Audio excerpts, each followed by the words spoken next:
Obrigado a Deus pelo privilégio que temos de mais uma vez falar contigo. E neste momento, papai, nós queremos colocar a vida da irmã Átia, a vida da irmã Dora. Queremos te agradecer pelo teu cuidado sobre a vida delas. Queremos colocar a vida do Rogério, ó Deus, por aquele médico especialista que ele vai, Senhor, que o Senhor possa estar tomando aquele médico nas tuas mãos, ele possa dar o diagnóstico, ó Pai querido, mas que temos certeza que a tua vontade será feita na vida do Rogério. Toma a vida do pastor Marcos, que está lá em Rochester, ó Deus, fala a vida dele, fala aquela igreja, papai. Obrigado pelo teu cuidado sobre a vida do nosso pastor. O Senhor tem sido, ó Deus, a cada dia um Deus maravilhoso.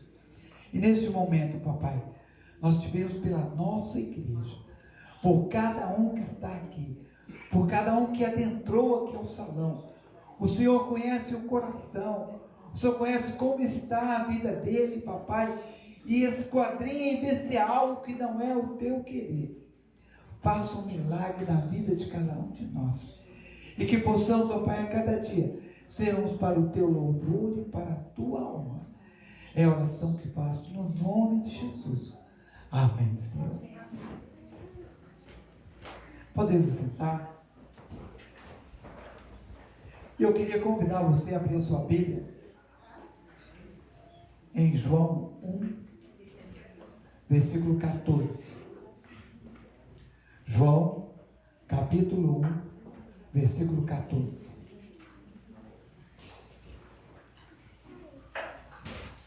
Pastor, hoje a pregação vai ser curta, né? Porque é um versículo só.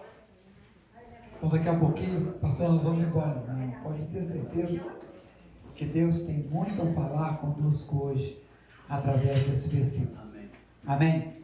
João 1, versículo 14. Mesmo assentados, e o Verbo se fez carne e habitou entre nós, cheio de graça e de verdade, e vimos a sua glória,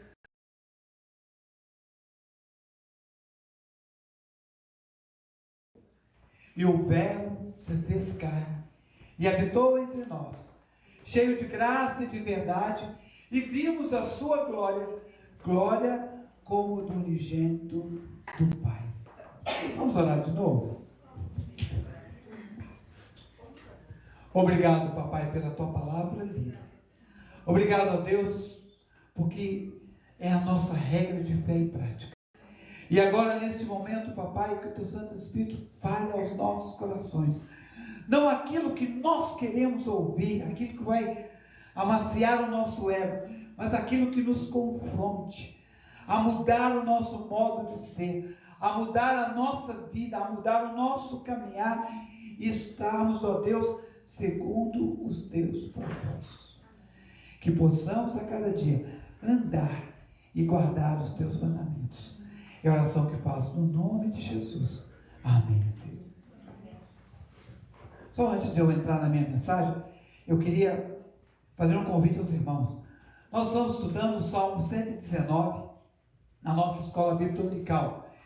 E hoje nós falamos sobre aquele que é bem-aventurado, ele guarda e anda no caminho do Senhor. E a gente tem aprendido umas coisas interessantes. Eu queria convidar você. Venha para a escola bíblica dominical, 9h15 da manhã. Venha aprender mais da palavra. Venha estar cheio, porque vai chegar um momento em que nós não teremos mais essa palavra do papel na mão. Nós precisamos guardar isso no coração. E era o que estava falando hoje de manhã, o versículo 2. Bem-aventurados que guardam os meus mandamentos, os meus estatutos. Então eu queria convidar você, saia um pouquinho mais cedo de casa. Nós temos um café 10 horas da manhã aqui, para você ter o privilégio de não precisar fazer esse café em casa. Mas venha, eu tenho certeza que Deus vai falar ao seu coração e à sua vida. João 1,14. Nós já estamos falando, é o terceiro domingo que vem falando sobre João. E João nos mostra um Jesus diferente. Mateus, rei. Marcos, servo. Lucas, Jesus, o Filho de Deus. E João, Jesus, o Filho de Deus, mas Deus, o homem encarnado, o Deus encarnado. Toda o que João trabalha com a gente, é que ele quer mostrar para a gente que Deus desceu à terra e habitou aqui. E nós falamos nos domingos anteriores que o Verbo era Jesus, que ele era igual ao Pai, que ele era divino, que Deus tinha investido ele de autoridade, que ele pudesse salvar a esse mundo. E drasticamente João muda, de depois de ter falado de Jesus, ele começa a falar sobre aquele que iria anunciar que Jesus viria. E ele começa a falar de João o Batista. E ele mostra que João Batista, ele anunciou a Jesus. E ele sabia da importância de que ele deveria anunciar a Jesus e sabia o seu lugar. O interessante de tudo isso é que ele deixa claro ali que ele não era a luz era Jesus, que a voz era dele, mas a mensagem que ele trazia não era dele, e que ele era servo e não era Senhor. Ele ensina algo interessante para a gente. João Batista veio para servir, e eu e você também viemos para servir. Por isso que aqui nós podemos ver que havia um propósito, que todos conhecessem a Jesus. Todo o testemunho, toda a vida, tudo o que aconteceu foi para que todos aqueles que conhecessem Jesus pudessem crer nele pela fé. E aí nós entramos no nosso versículo 14. Depois que João afirmou a divindade do Verbo, ele nos mostra a sua perfeita humanidade. Jesus é tanto Deus como homem, é perfeitamente Deus e perfeitamente homem. O Verbo que criou o mundo, a razão que controla tudo isso, fez-se carne e veio morar entre os seres humanos. Você já imaginou bem? Deus se fez carne e veio morar no meio de nós. Que interessante. Ele é Deus. Ele é a luz. Ele é eterno como o Pai. Ele estava antes da criação, já estava lá. E apesar de tudo isso, ele abriu mão de toda essa situação, de todo esse privilégio que ele tinha, e veio aqui habitar no meio de nós. O que esse versículo quer nos dizer? Qual o porquê de Jesus ter vindo? Eu queria ver algumas verdades que nós encontramos aqui.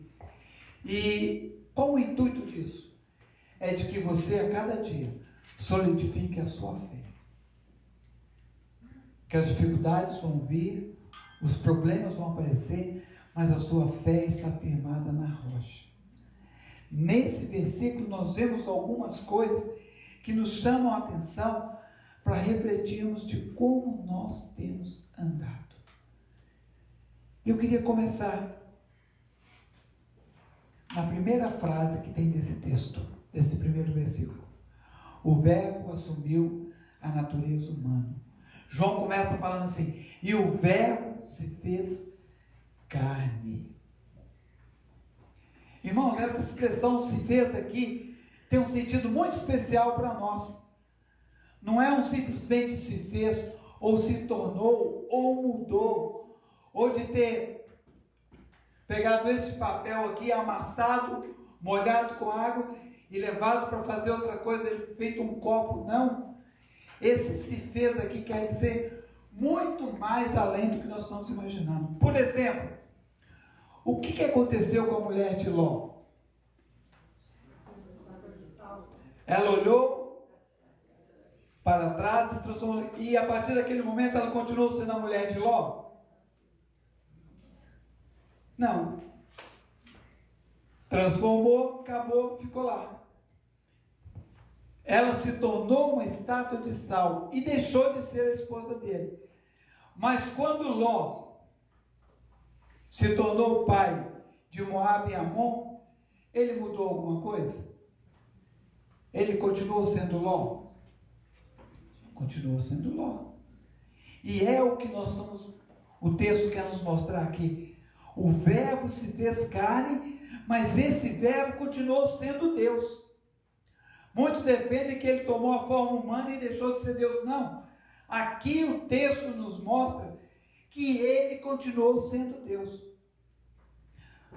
João 1:1 fala assim: no princípio era o verbo, e o verbo estava com Deus, e o verbo era Deus. Ele tomou a forma de homem, mas ainda continuou sendo Deus. Olhem bem o 18. João 1:18. Ninguém jamais viu a Deus, o Deus unigênito, que está junto do Pai, e quem o revelou. Ele era Deus.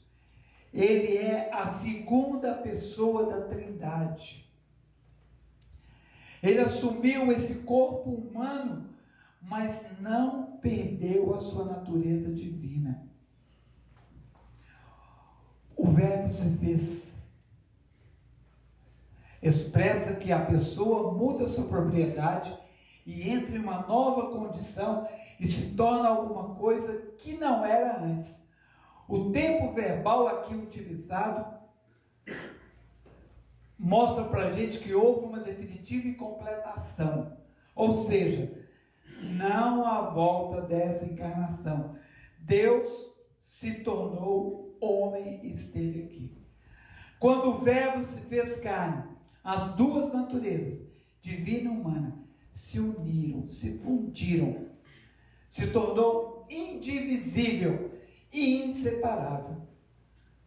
Aí o que a gente pode ver? Portanto, a presença de Deus nos seres humanos. Deus desceu do céu, tomou a forma de homem e habitou no nosso meio. Imagine bem, ele saiu da sua glória por amor. Ele abriu mão de tudo que ele tinha para cumprir o propósito que o Pai tinha para com o ser humano.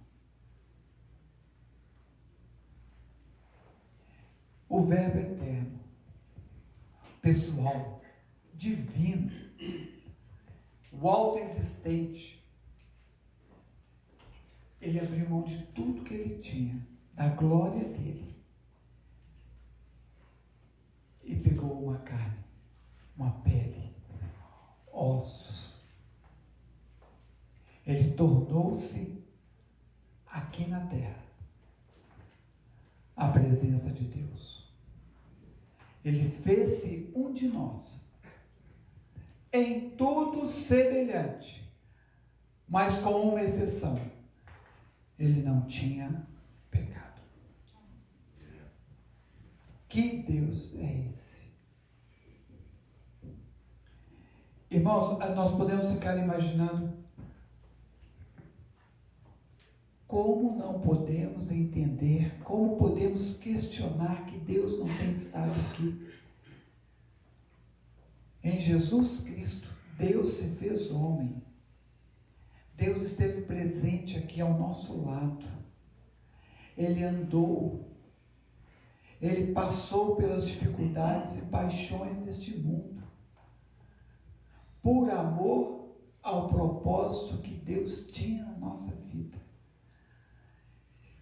Esse termo, que significa carne nesse texto, está falando para a gente sobre a nossa natureza humana, mas não fala sobre a nossa natureza pecaminosa. Mas Paulo enfatiza muito isso, mas aqui nesse texto, a gente pode ver que aquele que nem o céu dos céus pôde conter, que mediu as águas na concha de suas mãos, que pesou o pó da terra em balança de precisão, que mediu os céus a palmo e que espalhou as estrelas do firmamento, ele veio a este mundo e foi colocado numa manjedoura. O versículo de 2 Colossenses 2:9 fala assim: porque nele habita corporalmente toda a plenitude da divindade. Toda a plenitude da divindade estava em Jesus. Mas, pastor, não foi só essa aparição, houve várias outras aparições de Deus como homem no Antigo Testamento, mas não foi igual a essa.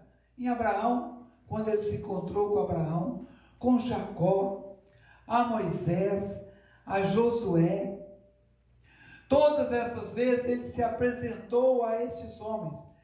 Mas aqui, nesse texto que nós estamos lendo, nos mostra que na encarnação, o Verbo de Deus se tornou um ser humano. Ele tomou a forma de homem. Ele não simplesmente ocupou por um tempo e saiu. Ele ficou. Por causa disso, veio salvação para mim e para você. Olha a partezinha B do nosso versículo. E o Verbo se fez carne e habitou entre nós, cheio de graça e de verdade. Eu e você podemos contemplar a graça de Deus para com os homens. Jesus se manifestou cheio de graça e de verdade. E esses dois grandes conceitos que nós temos, graça e verdade, não pode andar separado. Se nós formos olhar a história de Jesus e a vida de Jesus, tanto graça como verdade estiveram em plena harmonia na vida dele. Graça é um dom completamente merecido, é um favor, algo que eu e você talvez não temos condições de pagar, ou talvez de alcançar pelos nossos próprios méritos. Nós não teríamos. Mas o fato de Jesus ter vindo ao mundo para morrer na cruz pelos pecadores está além de qualquer merecimento nosso. O que eu e você merecíamos? A morte. O que nós merecíamos para que Deus pudesse enviar do céu Deus Filho, tomar a forma de homem, para o propósito de Deus de nos livrar do pecado? Irmãos, é muito amor. Aqui agora eu vou puxar sardinha para as mulheres, né? Qual mãe que quando vê o seu filho em perigo, não vai protegê-lo, talvez até dando a sua vida pelo seu filho? Pai nem tanto. Não estou falando que pai não faz isso, não faz também, mas mãe é mais. Mãe é mais protetora, mãe é mais leoa, mãe é aquela, entendeu? Mas qual mãe não iria fazer isso? Dar a sua vida pelo seu próprio filho. Aqui a gente vê que nós não tínhamos merecimento nenhum e Deus mandou Jesus. Para qual propósito? Para qual objetivo? Quantas vezes nós paramos para pensar e falamos assim: por que Deus me salvou? Eu tinha uma vida errada, tinha uma vida promíscua, eu tinha mulherzada, eu tinha tudo isso, e Deus veio e mudou a minha vida. Para qual propósito? E eu tenho certeza que você que está aqui hoje, e cada um de nós, temos uma história. Algumas são mais simples, outras são mais complicadas. Alguns sofreram mais, outros sofreram menos, mas todos nós passamos por essas dificuldades. E aí Jesus vem e fala assim: eu morri por você. A aliança, o sangue que foi vertido naquela cruz, alcançou você, independente do que você fazia ou não. Porque se a gente fosse falar assim: mas eu pecava, mas eu era bonzinho, eu nunca roubei. Eu pecava, mas eu nunca traí a minha esposa. Mas eu não abro. Cada um de nós iríamos defender o nosso lado. Mas eu fazia isso, mas eu não fazia aquilo. Jesus veio incondicionalmente.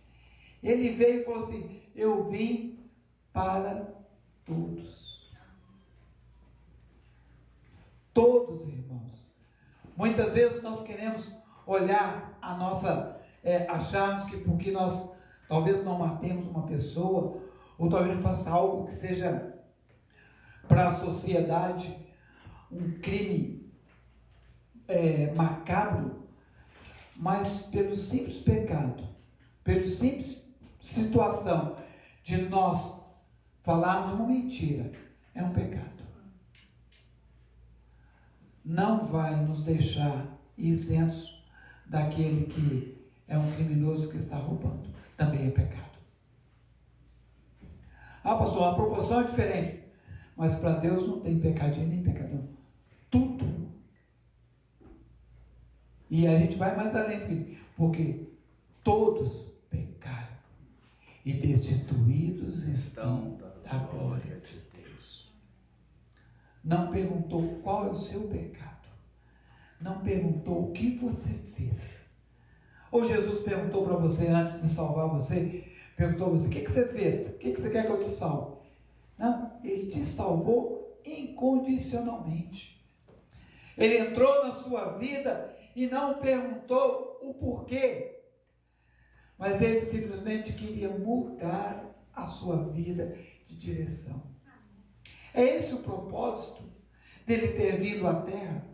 É esse o propósito dele ter tomado a forma de homem, estado aqui para mudar a sua vida. Não da forma que você quer, mas da forma que Deus quer na sua vida. E qual é esse propósito? Ele queria revelar a glória do Pai. Olha na partezinha final desse texto. E vimos a sua glória, glória como do unigênito do Pai. Encontramos aqui a glória de Deus sobre os homens. Jesus é a exata expressão do ser de Deus. Jesus é o que o vê ao Pai, pois aquele que vê ao Pai, ou aquele que vê Jesus, também vê o Pai. A glória que foi vista em Jesus foi aquela mesma glória que foi revelada a Moisés, quando lá no monte ele revelou os seus mandamentos.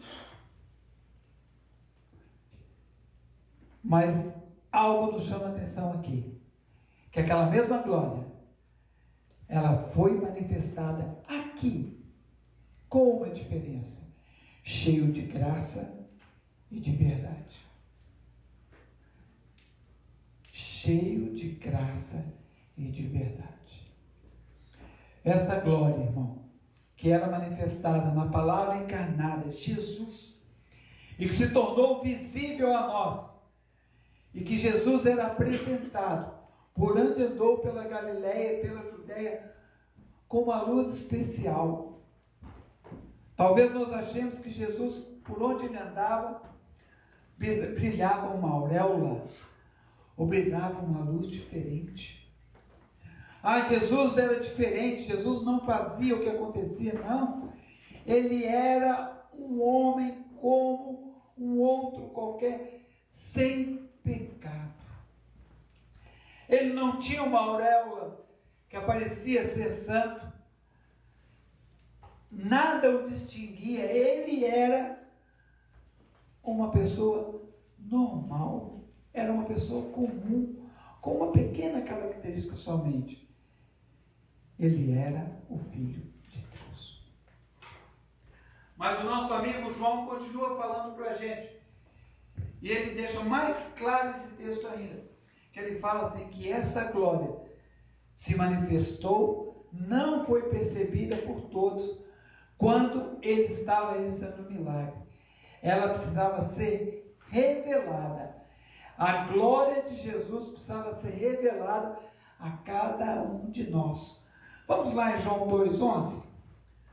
Abre lá, por favor. João, capítulo 2, versículo 11. Olhe por que essa glória precisava ser revelada. Assim, em Caná da Galileia, Jesus deu início a seus sinais. Ele manifestou a sua glória e os seus discípulos creram nele. João 2,11. Ele precisava mostrar que era Deus, para que aqueles que o conhecessem crescem nele. Esse é o propósito dele ter vindo à Terra. Mas aí surge a pergunta assim, pastor, por que a encarnação de Jesus é importante para nós? Eu queria convidar você a ir lá em Hebreus 14. Hebreus 14, 4, de 14 a 16. Hebreus 4, de 14 a 16. Por que a encarnação é importante para mim e para você? Todos acharam? Amém? Concluindo, tendo em vista que temos um grande sumo sacerdote que foi capaz de adentrar os céus, Jesus, o Filho de Deus, mantenhamos com firmeza nossa declaração pública de fé, pois não temos um sumo sacerdote que não seja capaz de compadecer-se das nossas fraquezas, mas temos o sacerdote supremo, que a nossa semelhança foi tentado de todas as formas, porém sem pecado algum. Portanto, acheguemos-nos com toda a confiança ao trono da graça, para que recebamos misericórdia e encontremos o poder que nos socorre no momento da necessidade. Eu queria ler esse mesmo texto naquela versão transformadora, e olhem para vocês verem o que a versão fala. Visto, portanto, que temos um grande sumo sacerdote que entrou no céu, Jesus, o Filho de Deus, apeguemos-nos firmemente àquilo em que cremos. Nosso sumo sacerdote entende nossas fraquezas, pois enfrentou as mesmas tentações que nós, mas nunca pecou. Assim, aproximemo-nos com toda a confiança do trono da graça, onde receberemos misericórdia e encontraremos graça para nos ajudar quando for preciso. Irmãos, não fique surpreso com seus defeitos, com as suas falhas. Não fique surpreso com as acusações que eles vão fazer para você. Ou muitas vezes quando você chegar à igreja e ver a igreja vazia, ou você vê e fala assim, olha, o culto hoje foi morto. Lembre-se, sou eu e você que criamos a distância entre nós e Deus. Mas vou dar uma boa notícia para você. Quando Jesus morreu na cruz, Ele criou uma ponte para nos ligarmos novamente a Deus. Então, quando você estiver olhando para os seus pecados, Você estiver olhando, alguém estiver te acusando, olha, você, por que você vai ali? Você não está pecando. Quando você chega no culto de oração e você vê duas pessoas no culto de oração, fala, eu não vou para o culto de oração porque não tem ninguém orando. Lembre-se, quem separa sou eu e você. Mas Jesus liga. E algo mais além ainda que eu quero falar para você. Ele falou simplesmente, me chame de Jesus. Não é Senhor, não é Salvador. Me chame simplesmente de Jesus.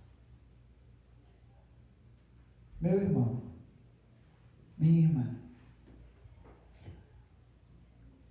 quantos pecados nós temos pecado todos os dias? Quantas situações difíceis, quantas coisas têm nos tirado do propósito que Deus tem para a sua vida. Quantas vezes você fala assim, eu não vou na igreja porque estou errado. Ele está falando o seguinte, não olhe isso, venha para mim. Eu estou pronto a receber você, a corrigir. Abre o seu coração, como a música cantando, se quebrante na presença dele. Abre o seu coração e fala, Senhor, transforma a minha vida. Um dia, nós vamos nos encontrar com Ele. E eu quero ter o privilégio de poder falar, Senhor, obrigado, porque o teu sangue mudou a minha vida. A caminhada foi difícil? Foi. Caímos? Caímos. Pecamos? Pecamos. Mas toda vez que eu ia lá e falava, Senhor, tem misericórdia de mim, Ele estava com a mão estendida, segurar minha mão e puxar. Toda vez. Isso faz com que nós possamos abrir os nossos olhos, meu irmão, e saber que nele é a nossa fonte de fé e graça. Graça e verdade. Só nele. Que você hoje possa parar e pensar, como está a minha vida? Se precisa de conserto, conserte agora. Se precisa de mudança de direção, mude agora. Ele está aqui para mudar a sua vida, para fazer uma nova vida, para te dar uma nova direção no seu mover, da sua casa, da sua família, com seus filhos. Ele está aqui para isso, para te ajudar a ter uma nova vida, para que a glória e a honra dele seja manifestada em ti. Como você está? Obrigado, papai. Obrigado a Deus pelo teu cuidado. Obrigado por o Senhor ter vindo neste mundo, tomado a forma de homem, tido as mesmas paixões que eu tenho, mas não pecou. Que possamos entender a tua vontade, o teu querer. Paizinho querido, perdoa os nossos pecados. Esquadrinha o nosso coração, muda a nossa vida. Queremos andar na tua presença, papai. Queremos, ó Deus, a cada dia sermos renovados por ti. E que a cada dia a tua glória e a tua graça sejam manifestadas nas nossas vidas. Que as pessoas possam ver em nós uma diferença. Não talvez somente de falar, de agir, mas que a tua luz brilhe nas nossas vidas. Que aqueles que nos conheceram ontem possam falar, como essa pessoa é diferente. Tem algo diferente nela. E esse diferente é Jesus. Aquele que morreu e ressuscitou por mim e por você. Toma, Senhor, as nossas vidas nas tuas mãos. É a oração que te faço no nome de Jesus. Amém, Senhor. Pessoal do louvor.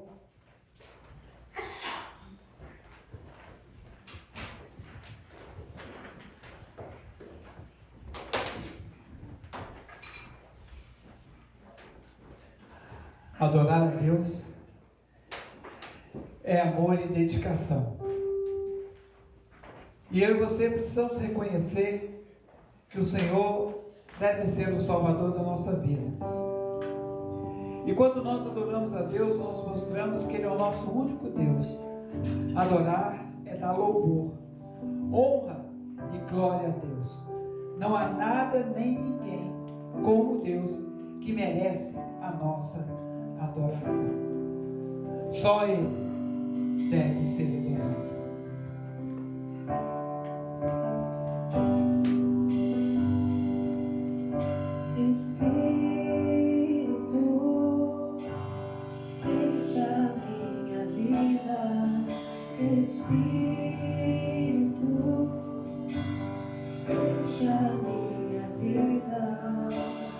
Enche-me com teu poder, pois eu quero ser